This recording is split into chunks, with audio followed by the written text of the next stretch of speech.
le texte qui est proposé. C'est le texte de Nombres, chapitre 13 et le verset 27. Alors, qui voudrait lire ce texte biblique? On va demander à la famille Pifto, s'il vous plaît. Voici ce qu'ils racontèrent à Moïse. Nous sommes entrés dans le pays où tu nous as envoyés. Le lait et le miel y coulent vraiment à flot. En voilà les fruits. Voilà, merci beaucoup pour ta lecture. Alors, quelles informations ramenées par les espions auraient dû fortifier la foi des Israélites? Famille Arignas, s'il vous plaît. Et ces informations étaient quand même agréables parce qu'il leur a parlé donc de ce pays où coulait le lait et le miel. Eux qui aimaient bien manger, ça aurait dû faire tilt à leur esprit. Il y avait aussi des figues, des grenades, des graines, des grappes de raisin. Donc c'était vraiment un bon pays. Et puis ils connaissaient quand même Jéhovah. Ils savaient qu'il était capable de les faire entrer dans ce pays. Donc vraiment c'était dommage de la façon dont ils ont réagi. Parfait. Sœur Hélène Renaud, s'il te plaît. Oui, et Lévitique 20-24 dit bien, je suis Jéhovah votre Dieu qui vous ai mis à part et je vous donnerai cette propriété. Il dit tout ce qu'il y a de bon, mais aussi il dit qu'il donnera la propriété et ils étaient un peuple à part. Jéhovah était avec eux. Voilà, tout à fait. Donc, ils ont été témoins de ce que Jéhovah disait était vrai, puisqu'ils ont vu que le lait, le miel coulait dans le pays. Et Lévitique 20-24 donne la deuxième raison, c'est que de toute façon, ils n'avaient pas à avoir peur, puisque Jéhovah leur donnait le pays. Alors, quelle perle spirituelle as-tu tiré de la lecture de la Bible de cette semaine en rapport avec Jéhovah, la prédication ou un autre sujet? Alors, n'hésitez pas à faire des réponses courtes pour permettre à davantage de frères et sœurs de répondre. Sœur Dominique Balza, s'il te plaît. Au chapitre 14, verset 12, Jéhovah voulait anéantir sa nation et faire de Moïse une grande nation. Moïse a joué son rôle de médiateur.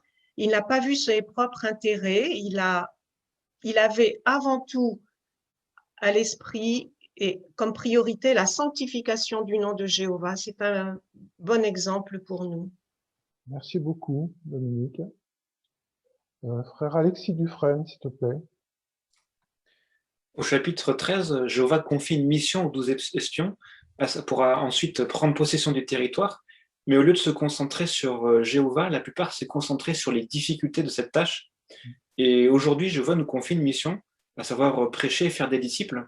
Et cette tâche, elle peut parfois nous sembler difficile ou compliquée, notamment avec la situation actuelle, par téléphone ou par courrier, mais ce serait oublier qui nous a confié cette mission. Jéhovah, lui, il sait qu'on peut y arriver. Et si avec notre propre force, c'est impossible, eh bien, avec son aide et son soutien, ça le sera assurément. Merci beaucoup. Famille Richardson, s'il vous plaît. Oui, je me suis penchée sur la question pourquoi Jéhovah a-t-il demandé à Moïse d'envoyer ses espions? Et la réponse se trouve en Deutéronome chapitre 1. Et en verset 21, on voit Moïse vient d'expliquer aux Israélites que Jéhovah, votre Dieu, vous livre le pays. Mais les Israélites sont trop inquiets. Ils n'ont pas la foi en Jéhovah et ils demandent donc que des espions vont être envoyés dans le pays. Et c'est avec l'accord de Jéhovah que Moïse va obéir à leur requête. Très bien, merci beaucoup. Famille Serre, s'il vous plaît. Nombre chapitre 14, verset 10 nous montre le courage et la foi de Josué et Caleb puisqu'ils sont seuls face à une foule immense qui menace de les cribler de pierres. Alors on imagine ce qu'ils ont dû ressentir, on imagine ce que nous on ressentirait aussi à leur place, mais Josué ne s'est pas laissé intimider, il va parler avec force, il va parler avec courage. Et ça nous fait penser, comme l'a dit tout à l'heure Jean-Sébastien, à nos frères de Russie qui eux aussi, lors de leur procès, parlent avec force et courage. Donc ce sont de beaux exemples à imiter. Merci beaucoup. Sœur Cameron Clavé, s'il te plaît. Oui, le récit des 10 espions qui ont fait un rapport négatif exagéré me rappelle aussi l'importance de choisir avec soin les informations que je lis, que j'écoute ou que je regarde. Parce que des informations mensongères, déformées ou à moitié vraies peuvent avoir de graves conséquences, comme pour les Israélites qui se sont tout de suite découragés. Et elles pourraient aussi m'emmener à prendre de mauvaises décisions. Donc ça m'encourage, surtout en cette période de pandémie, à vraiment me montrer prudente et à rester aussi bien attentive aux instructions que donne le Collège central, parce que là, on peut être sûr que ce sont des informations avec de vrais fondements. Voilà une bonne application, hein. Merci beaucoup. Alors, il y a beaucoup de mains. Famille Dubois, s'il vous plaît. Le passage chapitre 14 et versets 39 à 45 nous montre qu'il est vraiment présomptueux d'aller à l'encontre de l'ordre de Jéhovah et de ses dispositions. Et comme le dit Moïse au verset 41, « Pourquoi désobéissez-vous à l'ordre de Jéhovah? Vous ne réussirez pas. » On pourrait y faire beaucoup d'applications. Et par exemple, il nous faut faire preuve d'humilité pour reconnaître que nous avons besoin de rester proche de son organisation, de respecter ses instructions pour que notre espérance de vie éternelle dans le monde nouveau se concrétise. Très bien. Merci beaucoup pour vos applications pratiques. Famille Van der Bor. J'ai beaucoup aimé le chapitre 13, le verset 16, où Moïse donna à Osée, le fils de Nun, le nom de Josué. Cela montrait sûrement que Josué avait une belle réputation, puisque Osée signifie salut et Josué, Jéhovah est salut. Et cela m'a fait penser, bien, quand on est face à des difficultés ou des épreuves, est-ce qu'on compte sur nos capacités pour en quelque sorte avoir le salut, ou est-ce qu'on compte sur Jéhovah justement pour nous aider à sortir de cette épreuve? Merci beaucoup. Sœur Talza, s'il te plaît, Marianne. J'ai bien aimé une idée dans le guide de recherche qui disait que Jéhovah ne veut pas de monde nouveau peuplé de récriminateurs. Nous avons eu cette figure prophétique. Toute une génération entière s'est vue interdire l'accès en terre promise par leurs murmures. Donc, il ne faudrait pas que nous soyons pareils par rapport au monde nouveau. Très bien. Alors, famille Tavna, s'il vous plaît. Concernant toujours le rapport négatif des 10 espions, dans Nombre chapitre 14, versets 1 et 2, qui a eu pour effet de décourager le peuple au point d'oublier donc les bienfaits de Jéhovah et les miracles qu'il avait faits, eh bien, ça peut être un avertissement aussi pour nous parce qu'on pourrait peut-être, sans s'en rendre compte, être négatif sur notre territoire de prédication.